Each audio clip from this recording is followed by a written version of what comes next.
আর শিহাব শাহীন সম্পর্কে বলতে গেলে তার সাথে আমার আসলে তর্কই হয়। তর্কটা দিনকে দিন বেড়েই চলেছে।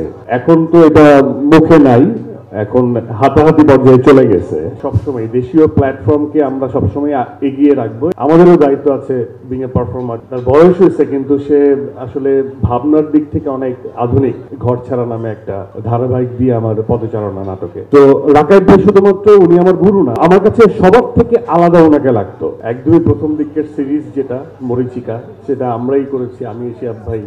অনেকে ছোট্ট একটা চরিত্র ছিল বাবু ভাই নামে, নেগেটিভ ক্যারেক্টার।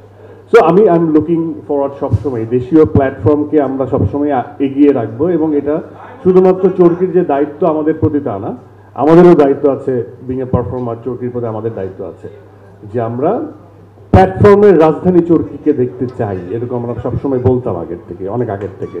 আর শিহাব শাহীন সম্পর্কে বলতে গেলে তার সাথে আমার আসলে তর্কই হয়। ভালোবাসা প্রচন্ড তর্ক হয়, এবং এটা তর্কটা দিনকে দিন বেড়েই চলেছে। হ্যাঁ, তা আমি খুব পজিটিভলি নেই, কারণ দিনের শেষে আমরা আবার মিলে যাই। তো এখন তো এটা মুখে নাই, এখন হাতাহাতি পর্যায়ে চলে গেছে। শিহাব শাহীনের সাথে তর্কটা মুখে নাই।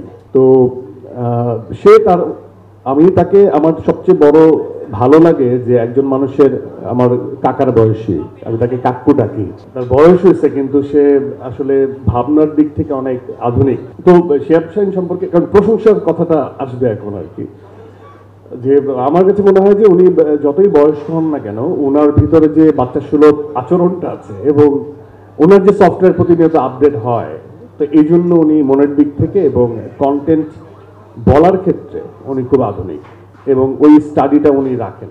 এটা যদি আমি বলি শুধু স্ক্রিপ্টিং বা চিত্রনাট্য না, মিউজিক সেন্স তার খুব ভালো, এবং সব কিছুর ক্ষেত্রেই। এবং অনেকে তাকে বলে হিট মেশিন। আমার কাছে মনে হয় যে উনি আসলে সময়টা ধরতে পারে যে এই টাইম লাইনে আসলে কি ডেলিভার করতে হবে, এবং একই সাথে তার যে যারাই কাজ করেন তাদেরকে দিয়ে উনি কাজটা বের করে নিয়ে আসতে পারেন। আর অনেক লিমিটেশন আছে, সেটা এখানে বলা যাবে না, সেটা পার্সোনালি বলতে হবে। তো সোফার উনি আমাকে অ্যাজ এ পারফর্মার অনেক স্নেহ করেন এবং সম্মান দেখান, এবং যত তর্ক বিতর্ক যাই হোক না কেন, অ্যাজ এ ডিরেক্টর আমি তাকে প্রচন্ড সম্মান করি, এবং তার প্রতি আমার অবশ্যই আস্থা আছে, এবং আমাদের সকলের আস্থা আছে। শিহাব ভাই, আই লাভ ইউ, আমি তোমাকে ভালোবাসি। Same here. তো আর যদি বলি কো আর্টিস্ট বললে অনেক দীর্ঘ হবে। সেখানে আমার যে আমাকে যে নাটকে নিয়ে আসছিল, অভিনয় জগতে নিয়ে আসছিল, যার নাম, যার হাত ধরে আমি আসছি, একজন গাজী রাকায়েত। ঘর ছাড়া নামে একটা ধারাবাহিক দিয়ে আমার পদচারণা নাটকে উনি আমার সামনে বসে আছে।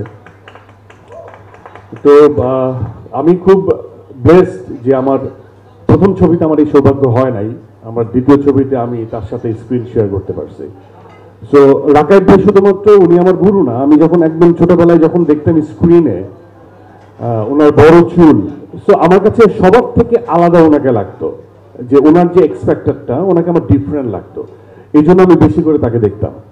তো তখন আমার মনে হতো যে এই যে নায়কোচিত ব্যাপারের বাইরেও যে একজন ক্যারেক্টার বা একজন মানুষ আলাদাভাবে নিজের গ্রহণযোগ্যতা বা টানতে পারে, এই ফিলিংসটা কিন্তু ওই 2004-05 ওই সময় অভিনয় আসার থেকে, ওনার কাছ থেকে আসা।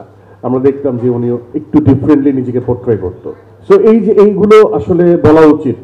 এবং আমার সামনে বসে আছে মনিয়ারা মিঠু আপা, খুবই গুণী অভিনেত্রী, সবাই জানেন আপনারা। ওনার সাথে আমার এই প্রথম সিনেমাতে স্ক্রিন শেয়ার। তমা মির্জা, মাসুদের ময়না, এখন সে নিশানের জেরিন,